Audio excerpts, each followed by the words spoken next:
I was first diagnosed with something called aplastic anemia when I was 8 years old, and it's when the body destroys its own bone marrow. They said if I hadn't come into hospital at the time, I would have been dead within a month. It is a very rare condition, and there are very few treatment options, with the best and the most successful being a bone marrow transplant.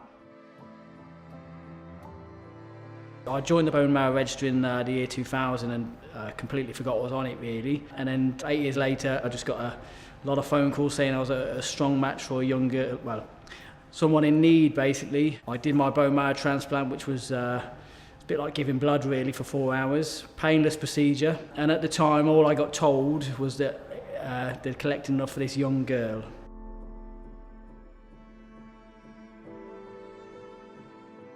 Looking back, it is absolutely amazing to think that a random stranger who had no connection with me was willing to donate part of themselves to save my life.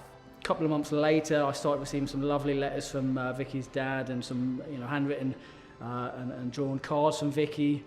The bone marrow transplant happened in November. She made it back for Christmas that year, which was unexpected. Her recovery was that good. Her hair was growing back, the roar when she went back into the classroom was deafening. So it was just then that the sort of magnitude of the little part that I played and the massive role that Anthony Nolan played sort of started to hit home, and just what a massive difference this sort of small act had made.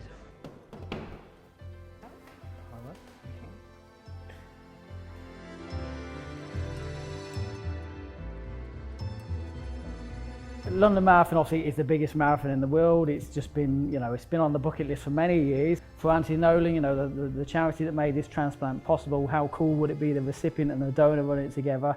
What better reason to run the marathon? Running it for Anthony Nolan has always been a big aspiration as well. I do a lot of work trying to raise awareness of what they do and to get more people on the register. So I think running any long distance and doing any news stories, promotions that we can is just almost sort of giving back to the charity that saved my life.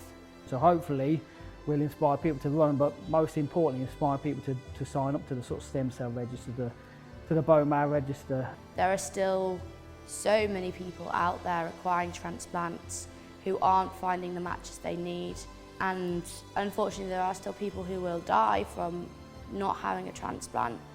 And so I don't ever think the work of Anthony Nolan is done, and I am more than happy to come along for the ride and try and raise as much awareness as possible.